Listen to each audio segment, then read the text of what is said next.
قاضی فیصل صاحب کی طرف سے بینچ بٹھایا گیا، تماشا لگایا گیا، لیکن وہ کچھ نہ ہوا جو قاضی فیصل صاحب ترامیم کے حوالے سے چاہتے تھے۔ انہوں نے کیا کرنا تھا؟ انہوں نے اس کو دھمکانا تھا، اس کو ڈرانا تھا، اس کو دبکا لگانا تھا، تو آخر میں انہوں نے درخواست خارج کر دینی تھی، اور یہی ان کا حکم ہونا تھا کہ پارلیمنٹ کو حق ہے، اختیار ہے، وہ جیسے چاہے ترمیم کر سکتی ہے۔ اور ابھی تو آپ کے سامنے اس طرح کی صورتحال نہیں آئی کہ ہم اس پر کوئی فیصلہ دے دیں، اور باقی پانچوں ہائی کورٹس میں یہ معاملہ گیا ہوا تھا۔ تو عابد زبیری صاحب کی طرف سے یاد دلایا گیا کہ جناب ہماری ایک پیٹیشن پڑی ہوئی ہے، وہ لگا دے۔ تو قاضی فیصل صاحب نے فوری طور پر لگا دی، کئی مہینے سے پڑی ہوئی تھی، تو آج اس پر سماعت ہونی تھی۔ تو حامد خان صاحب وہاں پہ پیش ہوئے درخواست گزاروں کی طرف سے۔ انہوں نے کہا جناب آپ نے انصاف کر دیا، ہم نے انصاف لے لیا، درخواست ہماری واپس کر دی جائے۔ اس پر قاضی فیصل صاحب تھوڑا سا جز بز ہوئے، تاہم ان کی طرف سے درخواست کچھ کہتے مسکراتے ہوئے، کچھ غصہ دکھاتے ہوئے، کچھ اشتعال میں آتے ہوئے واپس کر دی گئی۔ اس موقع پر قاضی فیصل صاحب نے یہ بھی پوچھا کہ اس میں چونکہ دو معاملات ہیں تو کیا آپ دونوں چیزیں واپس لینا چاہتے ہیں؟ تو ان کی طرف سے کہا گیا کہ نہیں، یہ پیٹیشن واپس لینا چاہتے ہیں، عابد زبیری کا دوسرا معاملہ وہ چلے گا، جب وہ چلے گا تو اس وقت دیکھا جائے گا۔ تو اس موقع پر جو اہم ترین بات کی گئی قاضی فیصل صاحب کی طرف سے، انہوں نے کہا عابد زبیری صاحب آپ کا یہ کیس میرے سامنے آیا تھا، لیکن میرے ٹینیور کے دوران یہ نہیں لگ سکا۔ اب میں جا رہا ہوں، یہ قاضی فیصل صاحب کی طرف سے کہا گیا کہ اب میں جا رہا ہوں، میرے جانے کے بعد کوئی اور بینچ یہ کیس سنے گا، کوئی اور چیف یہ کیس لگائے گا۔ تو گویا قاضی فیصل صاحب واقعی جا رہے ہیں۔ ترامیم ٹھوس، قاضی نواز شہباز مریم اجڑ گئے۔ یہ صابر شاکر کے ویلا کے تھم نیل کا ایک حصہ ہے جس میں انہوں نے کہا کہ یہ لوگ اجڑ گئے۔ انہوں نے نام لیے ہیں قاضی کا، نواز شریف کا، شہباز شریف کا اور مریم نواز شریف صاحبہ کا، کہ ترامیم ٹھوس ہو گئی۔ 26ویں ترامیم کے حوالے سے بات کی جا رہی ہے جو منظور کروانے کے لیے یہ حکومت ایڑی چوٹی کا زور لگا رہی ہے شہباز شریف کی طرف سے۔ آج ابھی جس وقت آپ یہ ویڈیو دیکھ رہے ہیں، ان کی طرف سے اپنی اتحادی پارٹیوں کو ظہرانہ دیا جا رہا ہے۔ کس خوشی میں دیا جا رہا ہے؟ یہ پیسے کہاں سے آتے ہیں، کہاں لگائے جاتے ہیں؟ یہ ٹیکس ہے، میرا ہے، آپ کا ہے، اور خرچ کرتے ہیں۔ کبھی شہباز شریف صاحب لاہور میں، کبھی مولانا فضل الرحمان صاحب سے ملاقات کے لیے بلاول بھٹو زرداری کراچی میں، کبھی مولانا فضل الرحمان اور بلاول بھٹو زرداری دونوں میاں نواز شریف کے در پر بیٹھے ہوتے ہیں۔ صرف اور صرف ترامیم کی کوشش کی جا رہی ہے، لیکن صابر شاکر کی طرف سے کہا گیا ہے کہ یہ ترامیم ٹھوس ہو گئی ہیں۔ بہرحال قاضی فیصل صاحب پوری کوشش کر رہے ہیں کہ ان ترامیم کو کسی طرح سے سرے چڑھا دیا جائے اور ان کی بھی دال گل جائے، جبکہ مولانا فضل الرحمان جو مسودہ لیے پھر رہے ہیں، گھمائے پھر رہے ہیں، ان میں قاضی فیصل صاحب بالکل ہی آؤٹ ہیں، ان کا کوئی ذکر خیر نہیں ہے۔ لیکن بلاول بھٹو زرداری کا مطالبہ مولانا فضل الرحمان صاحب کی طرف سے مان لیا گیا ہے۔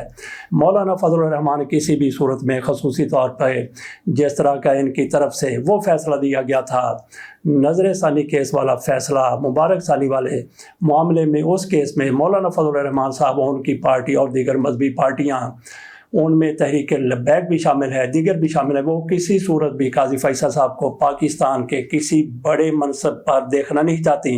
ان کے لیے اتنا کافی ہے کہ قاضی فیصل صاحب نے کنٹینیو کر لیا ہے 25 اکتوبر تک، بس اس کے بعد ختم ہے۔ لیکن بلاول بھٹو زرداری اس پر خوش ہیں کہ قاضی صاحب جاتے ہیں تو جائیں، لیکن میاں نواز شریف صاحب یہ تند، یہ تانی، یہ دھاگا چھوڑنے کے لیے تیار نہیں ہیں۔ بلاول بھٹو زرداری کی یہ خواہش ہے، نون لیگ کی بھی یہ خواہش ہے کہ خاص کر بلاول بھٹو زرداری کی کہ قاضی جائیں، جہاں بھی جائیں، جدھر بھی جائیں، ان کو کوئی فکر نہیں ہے۔ وہ کہتے ہیں کہ جسٹس منصور علی شاہ وہ پاکستان کے چیف جسٹس نہ بنے، تو مولانا فضل الرحمان کو بھی اس سے کوئی سروکار نہیں ہے کہ قاضی صاحب جائیں، اس کے بعد جو آتا ہے ان کو کوئی فکر نہیں ہے مولانا فضل الرحمان کی۔ تو بلاول بھٹو زرداری کی خواہش پوری ہوگی کہ منصور علی شاہ صاحب چیف جسٹس نہیں بنیں گے، مولانا فضل الرحمان کی خواہش پوری ہوگی کہ قاضی صاحب نہیں بنیں گے، لیکن پھر میاں نواز شریف کی خواہش کا، حسرت کا کیا بنے گا؟ کیونکہ میاں نواز شریف صاحب ہر صورت چاہتے ہیں کہ قاضی صاحب کو کنٹینیو کیا جائے، لیکن اگر میاں نواز شریف صاحب ایسا چاہتے ہیں تو پھر ترامیم تو گئی۔ اس کے ساتھ ساتھ سلمان اکرم راجہ کی طرف سے کہا گیا کہ مولانا فضل الرحمان کا جو مسودہ ہے اس پر اتفاق ہو سکتا ہے۔ یہ تحریک انصاف کا آپ یوں سمجھ لیں کہ وہ سیکرٹری جنرل ہیں، ان کا یہ ایک آفیشیل موقف سامنے آ گیا، سٹانس سامنے آ گیا کہ تحریک انصاف مولانا فضل الرحمان کے مسودے پر یس کرتی ہے۔ خواجہ آصف کے حوالے سے وزیر دفاع ہیں پاکستان کے، کیا کہنے، ماشاءاللہ وزیر دفاع پاک فوج کے خلاف جو کچھ ان کی طرف سے کہا جاتا رہا ہے، ایسے بندے کو وزیر خارجہ ہی بنایا گیا، وزیر دفاع کئی بار بن چکے ہیں۔ ان کی طرف سے ایک لیٹر لکھا گیا ہے جناب آرمی چیف صاحب کو، جنرل عاصم منیر صاحب کو۔ اس لیٹر میں کیا کہا گیا ہے، یہ سوشل میڈیا پر لیٹر سرکولیٹ کر رہا ہے، سوشل میڈیا پر چل رہا ہے، جبکہ مریم میڈیا پر ابھی تک یہ لیٹر نظر نہیں آیا۔ اس لیٹر میں جناب آرمی چیف صاحب سے کہا گیا ہے کہ بلوچوں پر اور پٹھانوں پر کڑی نظر رکھی جائے، جو فوج میں موجود ہیں، فوج میں موجود بلوچوں اور پٹھانوں پر کڑی نظر رکھی جائے، ان کی کڑی نگرانی کی جائے۔ وزیر دفاع خواجہ آصف نے آرمی چیف کو خط لکھا ہے، جتنے بھی پشتون بولنے والے فوجی ہیں آرمی میں ان پر کڑی نظر رکھی جائے اور ان کو اسلحہ ڈپو کا چارج بالکل نہ دیا جائے، اور ان پشتون بلوچ فوجیوں پر نظر رکھی جائے، اگر وہ کسی سرگرمی میں شامل پائے جائے تو ان پر سخت کارروائی کی جائے۔ یہ لیٹر میں جو کچھ لکھا گیا آپ کے سامنے اردو میں رکھا، یہ آپ کے سامنے خواجہ آصف صاحب کی طرف سے وزیر دفاع کی طرف سے لکھا گیا لیٹر ہے۔ کیا یہ اصل لیٹر ہو سکتا ہے؟ اس پر شک کیا جا سکتا ہے کہ وزیر دفاع ایسا خط نہیں لکھ سکتے، لیکن وزیر دفاع ایسا خط نہیں لکھ سکتے۔ خواجہ آصف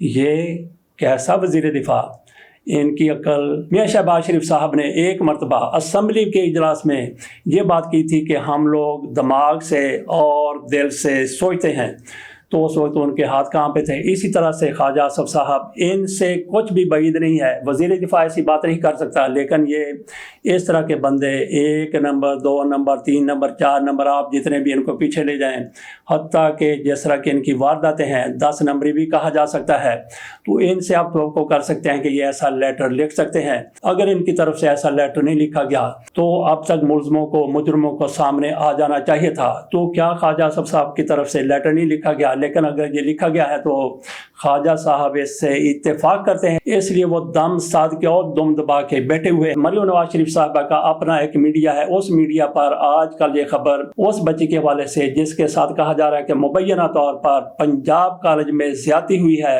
اس کا ریپ کیا گیا ہے، لیکن اس کے والدین کی طرف سے یہ رپورٹ یا FIR درج کرائی گئی ہے کہ یہ بالکل جھوٹ ہے، بالکل غلط ہے۔ پنجاب کالج کی انتظامیہ کی طرف سے بھی یہی کہا گیا ہے کہ یہ سراسر غلط ہے، جھوٹ ہے، ایسا واقعہ سرے سے ہوا ہی نہیں ہے۔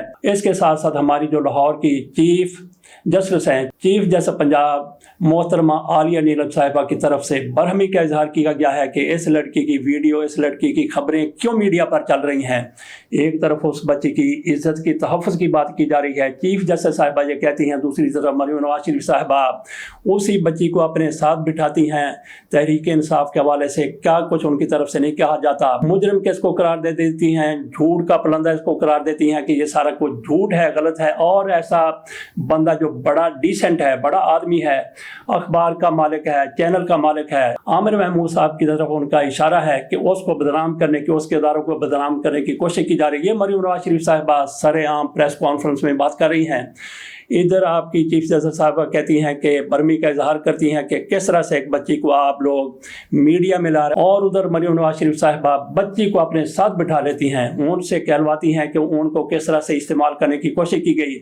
مریم نواز شریف صاحبہ اس کو بالکل بے بنیاد کہتی ہیں، اور یہ بھی ساتھ کہہ دیا گیا، حکم دے دیا گیا کہ جو اس بارے میں بات کرے گا، غلط باتیں کرے گا، یا جو اس بارے میں کوئی خبریں لگائے گا، اس کے خلاف سخت کارروائی کی جائے گی۔ لڑکی سے مبینہ زیادتی کا پراپیگنڈا کرنے والوں کے خلاف کارروائی کا حکم دیا گیا ہے، یہ مریم نواز شریف صاحبہ کی طرف سے کہا گیا ہے۔ ساتھ انہوں نے یہ بھی کہا کہ انتشار کی سیاست ناکام ہونے پر گھٹیا منصوبہ بنایا گیا۔